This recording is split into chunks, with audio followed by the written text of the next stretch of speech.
Big Boss season 7 ലൈവിൽ ഇപ്പോൾ നടന്നുകൊണ്ടിരിക്കുന്നത് ക്യാപ്റ്റൻസി നോമിനേഷൻ ടാസ്ക് തന്നെയാണ്. ആ സമയത്ത് അനീഷേട്ടൻ വന്ന് പറയുന്ന സമയത്ത് ബാക്കി എല്ലാവരും പറയുന്നത് അനീഷേട്ട ആ പേര് മാത്രം പറഞ്ഞാൽ മതി, എന്താ റീസൺ എന്ന് മാത്രം പറഞ്ഞിട്ട് പിന്നെ ഇങ്ങനെ ഒരു സ്റ്റോറി പോലെ പറയേണ്ട ഒരാവശ്യമില്ലാന്ന്.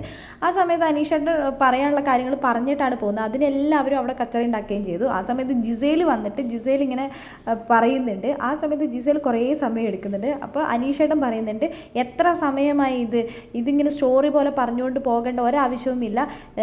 ഞാൻ പറയുമ്പോൾ നിങ്ങൾക്ക് കുറ്റം, മറ്റുള്ളവർ പറയുമ്പോൾ ഒരു കുഴപ്പമില്ല, എന്നെ മാത്രമാണ് നിങ്ങൾ ഇവിടെ ഏറ്റവും വലിയ പ്രശ്നമായിട്ട് കാണുന്നതെന്നൊക്കെ അനീഷേട്ടൻ പറയുന്നുണ്ട്. അപ്പോഴേക്കും ജിസേൽ അവിടെ നിന്ന് വരുന്നുണ്ട് പറഞ്ഞിട്ട് സോറി എന്ന് പറയുന്നുണ്ട്.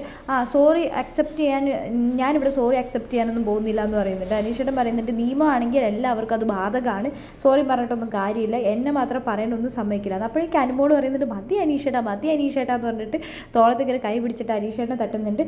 എല്ലാവർക്കും ഇവിടെ ഒരു നിയമം മാത്രം മതി എന്ന് പറഞ്ഞിട്ട് അപ്പോഴേക്കും ഷാനവാസ് കൈയടിക്കുന്നുണ്ട്. എന്താണെങ്കിലും അനീഷേട്ടൻ ഇപ്പം നല്ല സ്മാർട്ടായിട്ടുണ്ട്, തമാശകൾ പറയാൻ തുടങ്ങിയിട്ടുണ്ട്, എല്ലാവരുമായിട്ട് സംസാരിക്കാൻ തുടങ്ങിയിട്ടുണ്ട്. അനീഷേട്ടൻ്റെ ഗെയിം നല്ല രീതിയിൽ ചേഞ്ച് ചെയ്യാനും തുടങ്ങിയിട്ടുണ്ട്.